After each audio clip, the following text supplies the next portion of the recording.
Hi friends, ನಾನು ಸಾನ್ವಿ. ಇವತ್ತು ನಾನು ನಿಮಗೆ ಸ್ವಲ್ಪ ಗ್ರೀನ್ ಲೀಫಿ ವೆಜಿಟೇಬಲ್ಸನ್ನ ತೋರಿಸ್ತೀನಿ. ಇದು ಬೊಂಬಾಯಿ ಬಸಳೆ. ಇದು ತಿನ್ನೋದಕ್ಕೆ ತುಂಬ ಚೆನ್ನಾಗಿರುತ್ತೆ. ಇದನ್ನು ಒಂದು ಸತಿ ಬೀಜ ಹಾಕಿದ್ರೆ ಸ್ಟೆಮ್ ಎಷ್ಟೇ ಸಣ್ಣ ಇರುತ್ತೆ, ಆದರೆ ಇದರ ಗಿಡ ಎಲೆಗಳು ಸುಮಾರು ಬಂದಿರುತ್ತೆ. ಮತ್ತು ಇದು ಕುಯ್ಹರ್ವೆ. ಈ ಕುಯ್ಹರ್ವೆ ಒಂದು ಸತಿ ಬೀಜ ಹಾಕಿದ್ರೆ ಸುಮಾರು ಇರುತ್ತೆ. ಇದು ನೋಡಿ ಅದರ ಬೀಜ. ಈ ಬೀಜನ ಟೈಮ್ ಇದ್ದುವಾಗ ಒಂದು ದಿನದಲ್ಲಿ ಒಂದು ಅರ್ಧ ಗಂಟೆನಾದ್ರು ಸ್ಪೆಂಡ್ ಮಾಡಿಬಿಟ್ಟು ಪ್ರತಿದಿನ ಇದನ್ನು ಒಣಗಿಸ್ಬೇಕು. ಇದು ಒಣಗಿಸಿದಾಗ ನೀರು, ತೆಂಗಿನ ಮರದ ಅಡಿಕೆ ಮರ ಆ ಥರದ್ರಲ್ಲಿ ಹಾಕಿದಾಗ ಈ ಥರ ಗಿಡಗಳು ಬೆಳ್ಕೊಳುತ್ತೆ. ಇದು ಬಸಳೆ ಸೊಪ್ಪು.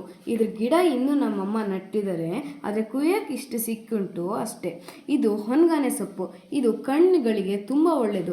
ನಾವು ಯಾವುದೋ ಕೆಮಿಕಲ್ ಹಾಕಿರೋ ಅಂಗಡಿ ಸಿಕ್ಕೋ ಅಂತ ವೆಜಿಟೇಬಲ್ಸನ್ನು ತಗೊಳೋಕ್ಕಿಂತ ನಾವು ಮನೇಲೇ ಬೆಳೆಯೋದು ತುಂಬ ಒಳ್ಳೆಯದು. ಆದರೆ ದುಡ್ಡು ಕೊಟ್ಟು ನಾವು ಈ ಥರ ವೆಜಿಟೇಬಲ್ಸನ್ನು ತಗೊಬೋದು, ಆದರೆ ದುಡ್ಡು ಕೊಟ್ಟು ನಾವು ನಮ್ಮ ಹೆಲ್ತ್